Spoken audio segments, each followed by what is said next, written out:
Hi everyone, in this video we're going to be taking a look at article writing. So specifically we're going to be looking at how to write an article for functional skills level 1 or level 2. Now this is actually a follow-up lesson from our first video on it called functional skills article writing, and it builds on some of the main ideas that we looked at there. Now if you haven't done so already, please can you like and subscribe, it really does help us out when you do so. So in terms of our last lesson then, these are kind of things that we went through. So we looked at discourse markers, what is an article, and how to respond to reading questions within an article. So if you haven't checked that out, it's really important you go back over and you familiarise yourself with that content. Another thing to think about as well is I'd like to try and stretch it and challenge yourself and think what kind of organisational or presentational features would you use in an article. So within this video then we're going to be looking at the following things. So we're going to recall some key details about articles, understand how to plan a response to an exam question, and then finally apply your understanding to practice responding to a writing question. This is a really good thing to practice, especially if you're doing level 1 or level 2 functional skills, because this is often the hardest question that comes up on the exam. Look at the exam question and discuss the topic with the rest of the group. So here's our exam question then. It says that these days many people are scared of dogs and the potential threat they present. The government is right to ban the breeding of XL bulldogs because this type of dog is more likely to cause harm and injury to people on the street. So your task then, write an article for a dog breeding website in which you argue your point of view on this statement.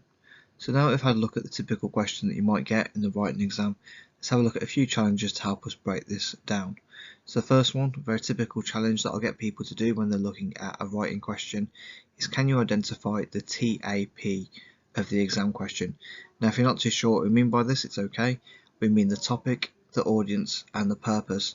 Now it's really important that you break this down because it's going to allow us to actually understand specifically what it is we need to talk about.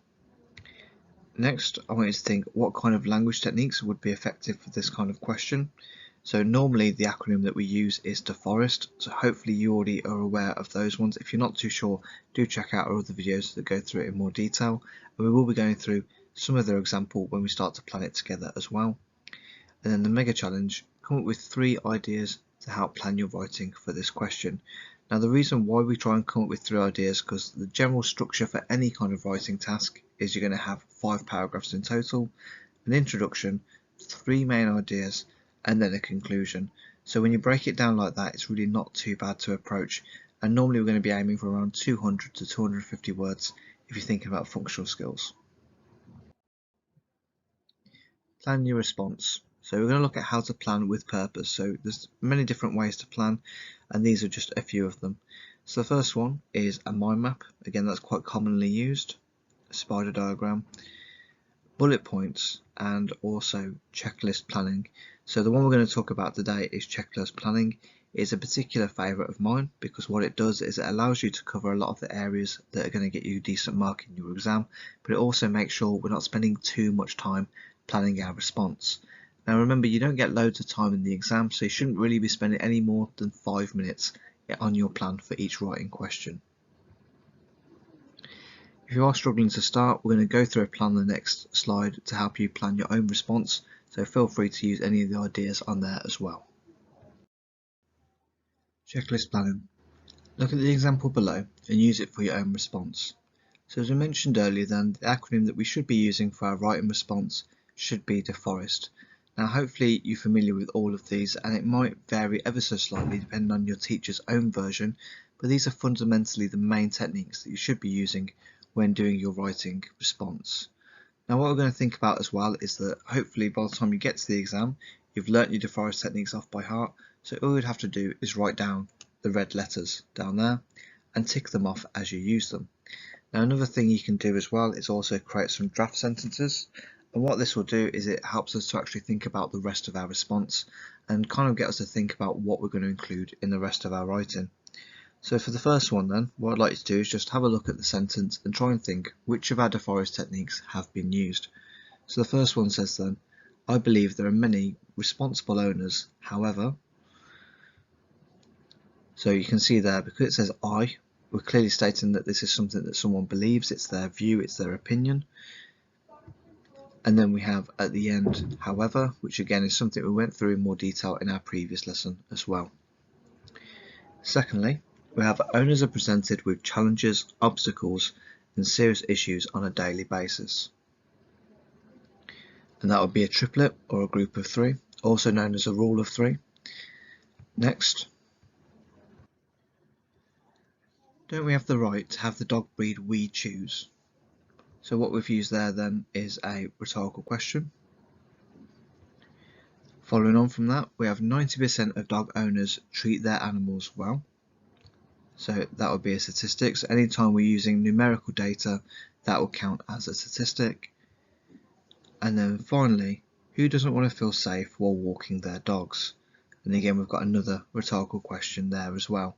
So hopefully, if we were to be going through this properly, if it was in the exam, we'd have a few of these simple sentences to help structure our writing and also allow us to have ticked off a few of our discourse markers as well, which basically means that not only am I going into the exam with a bit of a plan, a bit of an idea about the kind of things that I want to talk about and what I want to include in my actual paragraphs, but it also means from an examiner's point of view that we're off to a good start because we have included some of those really important techniques that are needed for your response.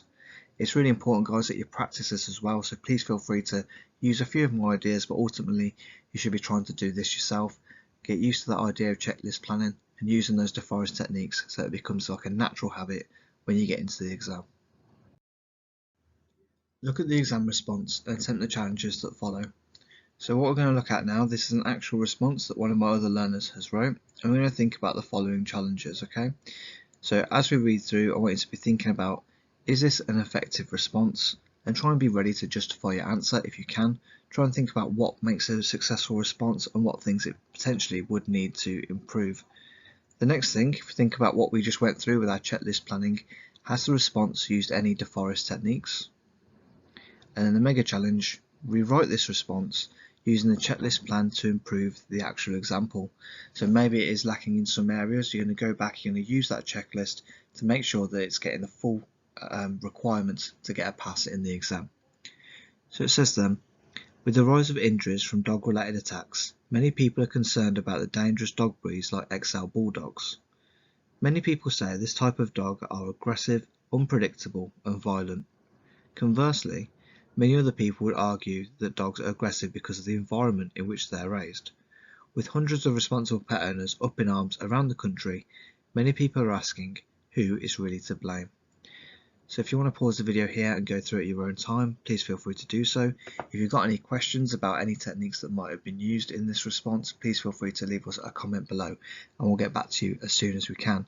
The important thing is that you work your way through the challenges and think about trying to rewrite it, add it to your own one, write your example and try and get some feedback. Either you can contact us for some feedback if you want, or your teacher or lecturer, whoever it might be that's helping you during this course. In terms of our next lesson then, we're going to go through the following things.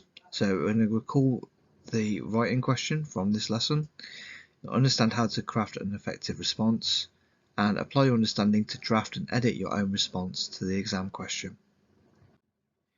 Now if you need any additional help or support, the new videos will be added every single week. Alternatively, you can leave us a comment below or visit our partner channel Bookworm Teaching for more lessons and guidance on all things English. Thanks ever so much for listening, guys, and all the best with your work and revision in the future. Bye bye.